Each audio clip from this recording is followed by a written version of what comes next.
You're listening to the Religion Unplugged podcast. I'm Matthew Peterson. Today on the show, I'll be speaking with writer and Oxford professor Jaś Elsner about his recent book, Amarāvatī, which covers art and Buddhism in ancient India through the lens of the Amarāvatī stupa. Yash, thanks so much for being on with us today. Thank you for having me. So I think just to get started, I'm not sure if everybody would be familiar, so I'd love if you could just talk through more broadly what a stupa is, and then what is distinct about Amarāvatī. So, in his last in the last sutta that describes his death, the Mahaparinibbana Sutta, the Buddha actually talks about stupas, which are mounds to be erected at the crossroads, so at the cardinal points, in honor of a Buddha or a Pacceka Buddha, who's a Buddha who is somebody who becomes a Buddha but doesn't teach, or a student of the Buddha, or a Chakravartin, a king, a great king. And so these are people who have a kind of powerful spiritual attainment, and the idea is that a stupa be erected there with relics of that person, which will then be an object of veneration for future generations. So it's really the setting up of a kind of pilgrimage cult, a bit like what you get in with the saints in the West. Around, it's really particularly around the Buddha and his students.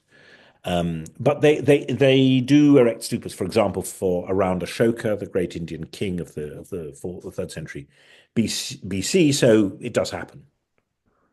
Okay, yeah. And it's a mound. There's nothing inside it. It's just a mound of earth, rubble, and then finished off in various different ways as it evolves across the Indian subcontinent, with fine sculpture or stucco or a plain finish. But so it's a mound that is a mark in the landscape, and that people would circumambulate. They'd walk round it with their right side to it in a clockwise direction, possibly prostrating, possibly in the Anjali mudra, which is like this, like the Christian prayer position, and possibly also reciting verses about the nature of the Buddha. And that's a kind of monastic but also lay practice, male and female, in the early Buddhist period in India, which is I mean, we can be sort of pretty reliable. It's pretty reliable from the third century BC. Things like that are going on, and the major stupas of India, most of them are said to have been founded around then, or even earlier.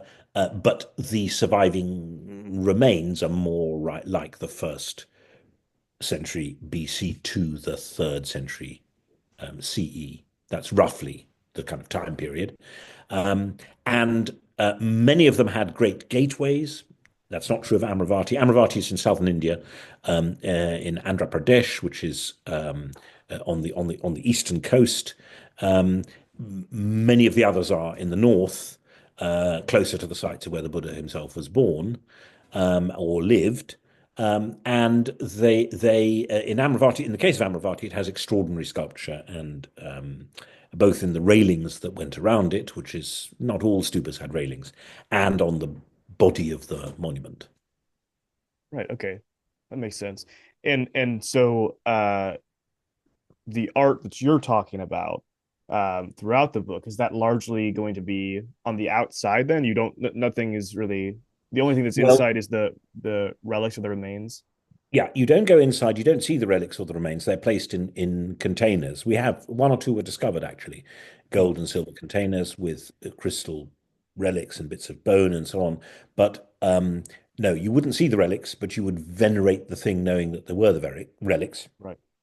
You couldn't say you went inside, but you did circumambulate between so the passageway from circumambulation is between the railing and the main monument.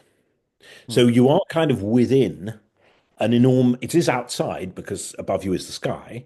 Not that it rains very often in southern India, Well, I suppose it does rain in the monsoon, but you're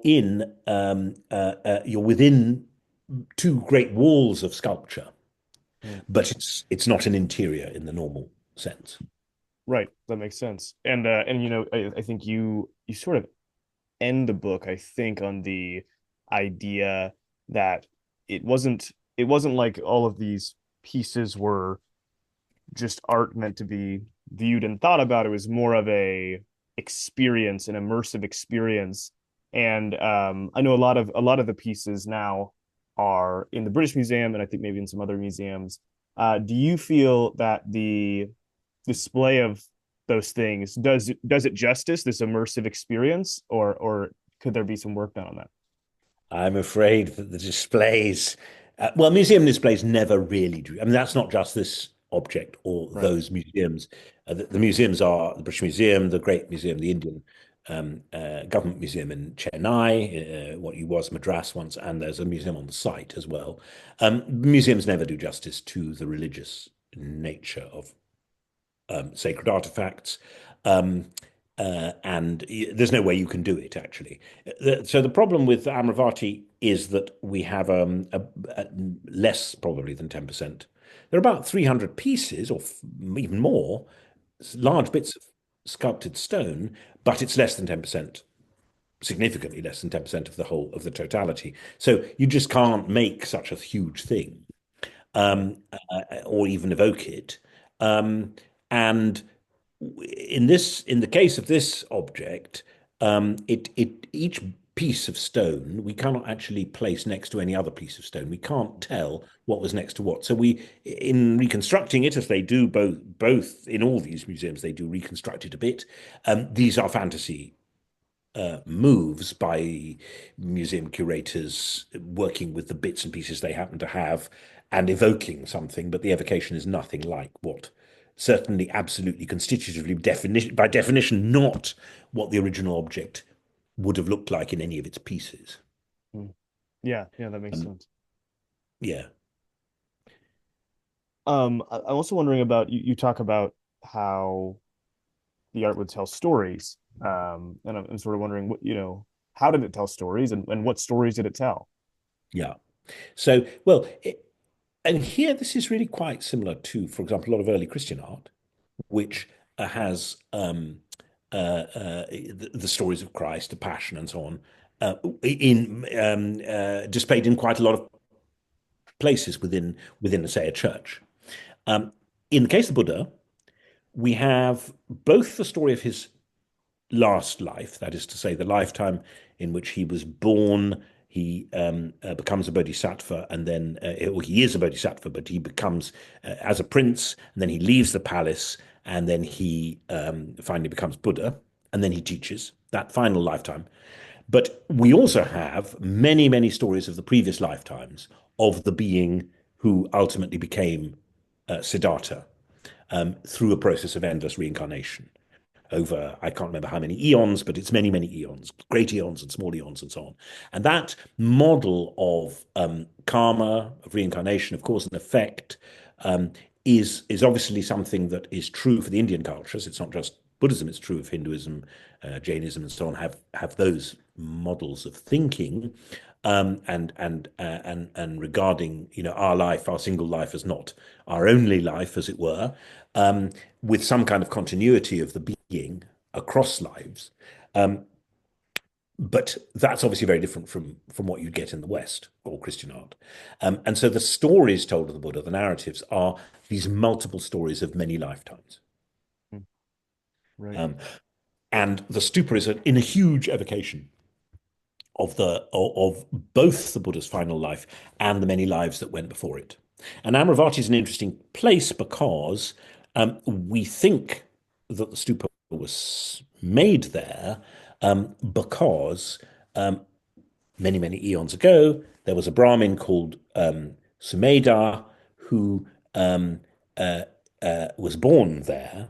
And then he went north, and in the period and the time of the Buddha Dipankara, who's a Buddha many periods before the Buddha of our era, Gautama, he took the Bodhisattva vow, the vow that says, I won't become enlightened until all beings are enlightened, until I find a path for myself. I will enlighten all beings.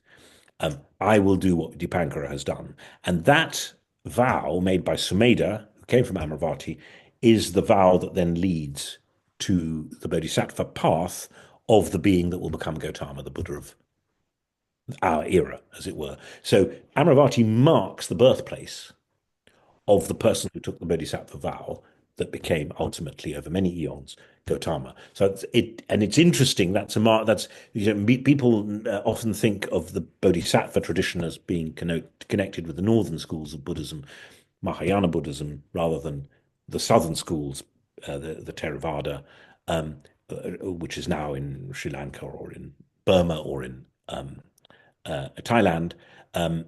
Southern India had versions of these kind of early schools of Buddhism, but the Bodhisattva tradition is extremely important there. Yeah. And as far as the initial construction of the stupa, I think you talk about sort of people would donate, correct? From the community, people would sort of donate pieces. Can you talk about how that worked? Especially like with artwork, would they donate it to be, you know, etched upon and carved into, or was it already done and then they would give it? How did that work? Yeah. So we have what did we have is many, many inscriptions on just the few stones the 300 or whatever stones we've got. Maybe it's more than 300. I have to say, I should have counted them and I haven't.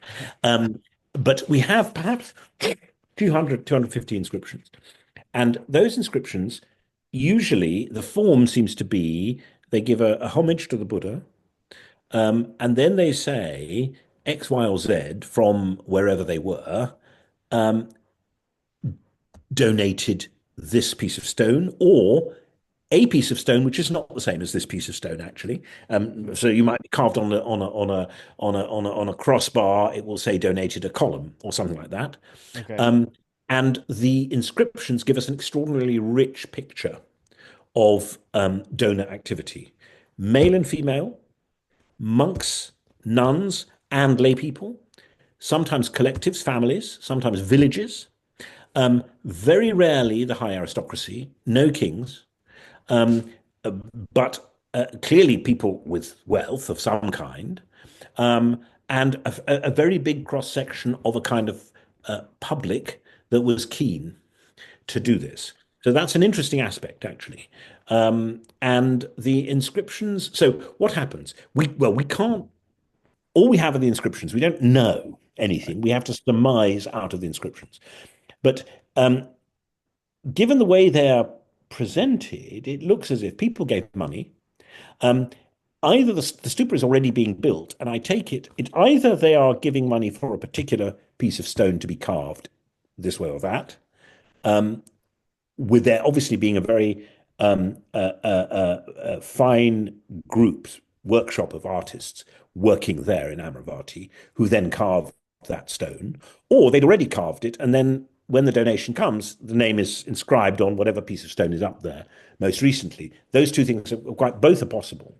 But clearly, some people are giving donations that will cover. They never talk about the money that they give, but are giving donations. So we can't cost anything, but they're giving donations that will cover more than one slab or column or pillar or whatever. Or some are giving just one. And they usually enumerate what they've given. So that matters. And actually, one of the ways we know the ancient Indian names for the items, whether it's a railing or a slab or a pillar, is because they are named in these inscriptions as such. And that is not just Amarāvatī. Most of the great stupas of India have a similar pattern of patronage.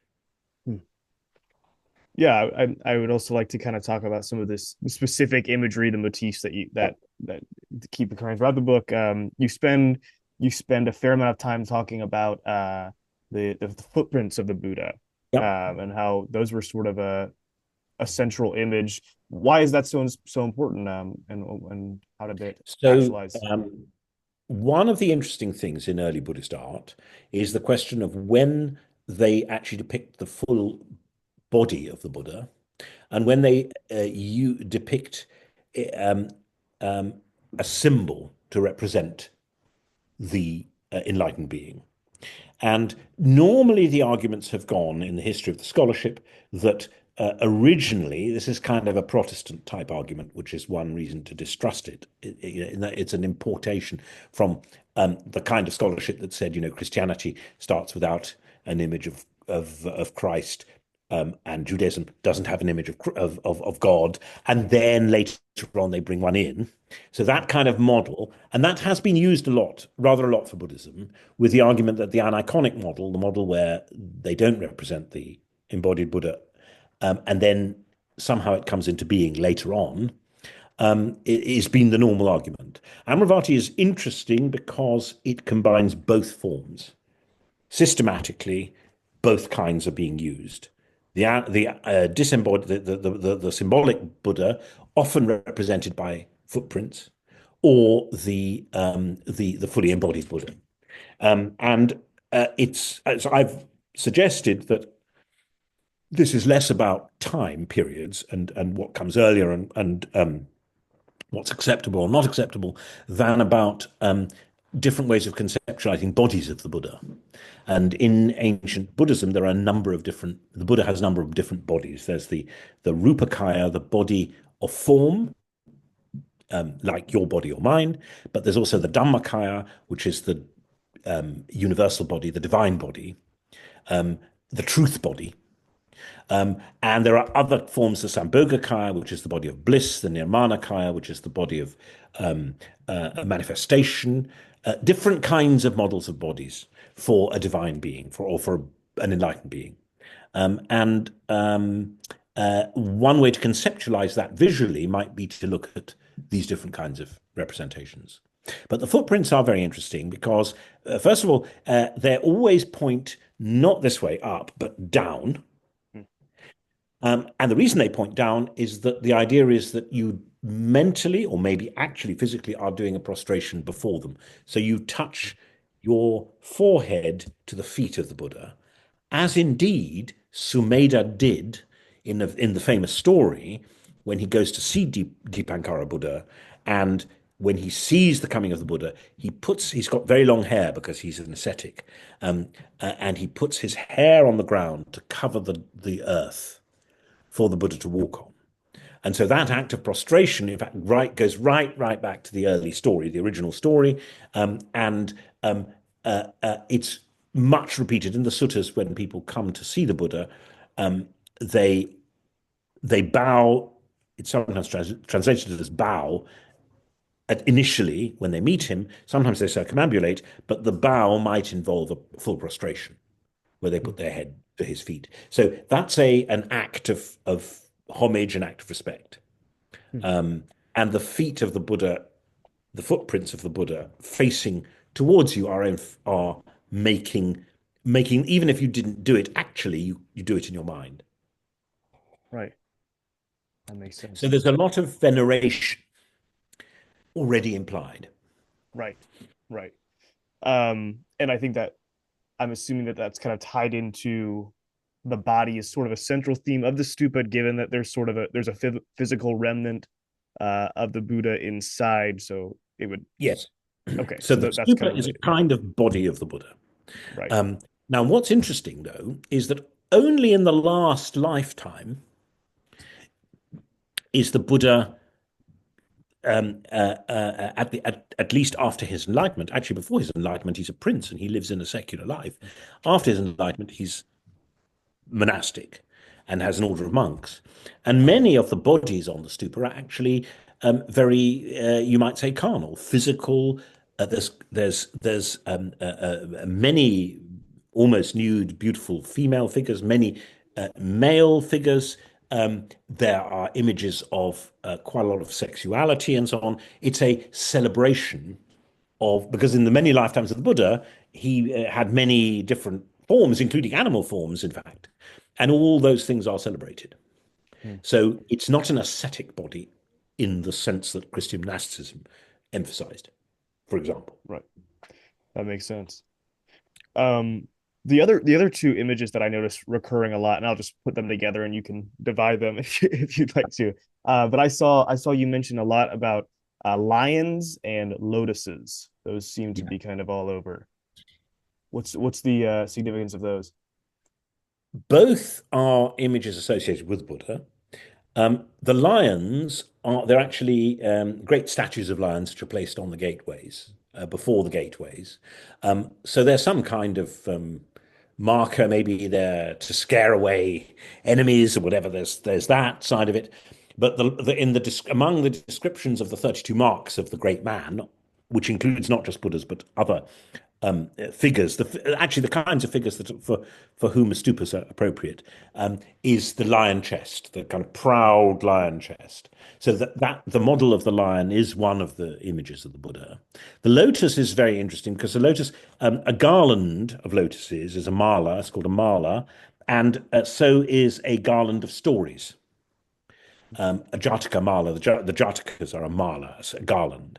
And the outer railing is basically depicted as a huge series of floral garlands of lotuses around the stupa. And at the top of that railing, on its coping, there's a great garland being carried by bearers who are walking with their right side to the stupa around it. So it uses the model of the garland, which are, if you like, each of these flowers is different from the others, but similar to the others, linked together just as the lives of the Buddha are linked in a circle around the stupa. Um, and they are all celebratory objects, and they're the kinds of objects that you would bring to a stupa and donate. And in fact, when, again, to go back to the story of Sumedha, when he bows before Dipankara and he takes that oath, lotuses fall from the sky. So the lotus is very associated with the Buddha as a kind of symbol. The thing about lotuses in India is that they grow. They're these very beautiful pure flowers, but they grow out of the filth and the mud and the excrement. And so that thing of it growing out of the rubbish, but being entirely pure, something different, unsullied by the earth out of which it comes, and yet born out of the earth of which it comes, is obviously a potent symbol in thinking about spiritual transformations. Right. Yeah, that makes a lot of sense. And I know that the lotus is sort of important to many religious traditions. I wasn't really surprised to find it there, but I was curious how it related specifically. And the I Buddha is think often represented actually as seated on or standing on a lotus, right. including actually several times in Amarāvatī. Huh. I'm also curious to know if there's a single piece that you've seen that has been the most either interesting or impactful, or just do you just have a favorite preserved piece that you like learning about and studying? With Amarāvatī, Yes. um, I so it's an interesting story. By now, I would say no. By now, I would be egalitarian. It's like having children. You wouldn't want to discriminate between your children. That's very dangerous. But so I would now be very affectionate of all bits of Amarāvatī. But I started, so that's a different narrative, different story. So I started. I'm not, in fact, an expert initially on Buddhist art. I am an expert on art and religion in the ancient world and in early Christianity initially.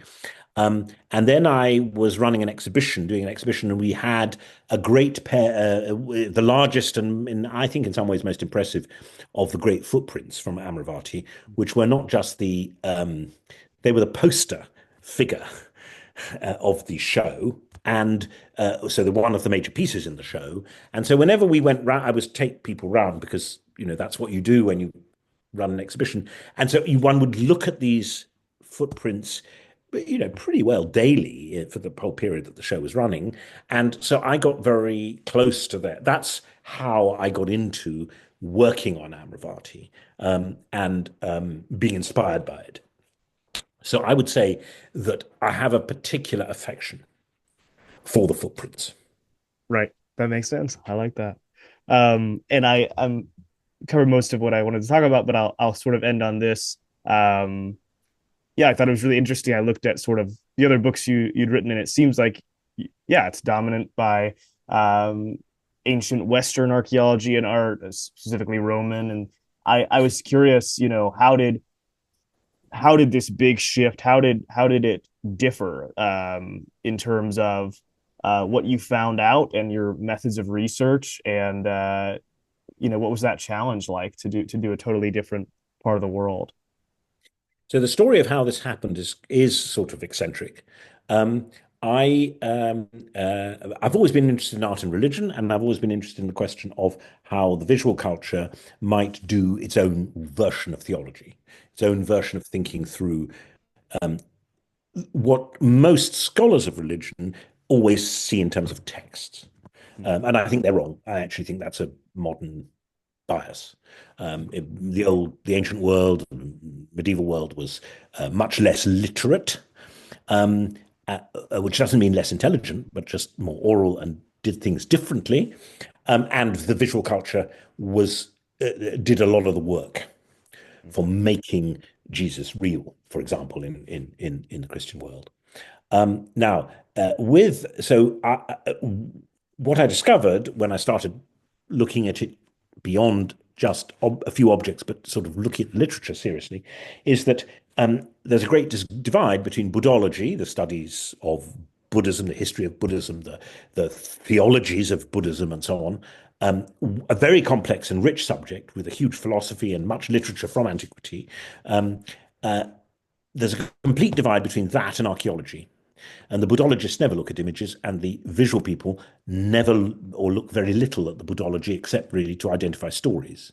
But they don't see how the visual culture is actually making a series of, let's call them theological arguments, nor how the actual theories of Buddhism are themselves being shifted and thought through visually by artists of surely the artists in that was part of the great monastic context and so on. They're being themselves influenced by monks. Indeed, the artists may have been monks. Many of them may have been monks. Just as in the Renaissance, Fra Angelico, Fra Bartolomeo, many Fra Filippo Lippi before he ceased to be a monk, many of the great artists of the early Renaissance are not just religious artists, but professionally religious as well. So I think that that's an important aspect. And what I wanted to do was to make the visual culture vivid to people with a knowledge of Buddhism, and to make the Buddhist aspect alive for people who are interested in the visual culture. Now, what happened was, and the happenstance of doing this thing is that fast forward or fast back to March 2020, and I'm doing various things in the usual way, and then suddenly everything closes down. Everything locks down. But Amazon and other book delivering companies still existed. And the amount of literature specific to Amarāvatī was not so great. There are a few old books, and there are a few relatively more recent books, and all of them could be bought at not great cost, because quite a lot of them secondhand. So I was able to buy them, and I didn't have anything else to do, as you remember. I mean, except survive and make sure the kids were surviving, and we all were cooking and usual, do our one walk a day and all the rest of it. For what was a very long period. I mean, it was two different lockdowns. It must have been 6 months of lockdown, roughly, and periods in which it wasn't locked down, but it was still pretty restricted. And so that was a period in which I could really immerse in all of this. Usually early in the morning, I get up early in the morning and the rest don't. So before the gang had got up, and that's how I got immersed in it, to the extent that, it would never have occurred to me. I was doing it for interest. Would never have occurred to me to write a book, except at a certain point, I just wanted to clarify to myself what it was I thought. And then it all started happening. But it's the result of a very, very, eccentric, weird, catastrophic, strange circumstances around COVID. Now, and in that professionally, mostly one would want as a scholar to work on materials in which you had the languages, and that's I have Greek and Latin. I work with those kinds of materials in my normal academic work, and obviously I don't have Pali or Sanskrit or Tibetan or Chinese or Japanese or the very vast range of languages you actually need to master the full world of early Buddhism in India. But many things are translated and quite competently and professionally. So I just have access to quite a lot, well, to all of that. And actually, I have to say that what's online is very good. Particularly, there are quite good Buddhist things online and so on. So in that period, I was able to immerse in that way, Very and this is the result. cool. Yes, excellent. Well, thank you so much, Yash. It's been a pleasure. His book is Amarāvatī. That's Jaś Elsner. Amarāvatī is his book. I hope you have a wonderful rest of your day, and thanks again for making time for us. Thank you so much. I'm very honored to have been invited.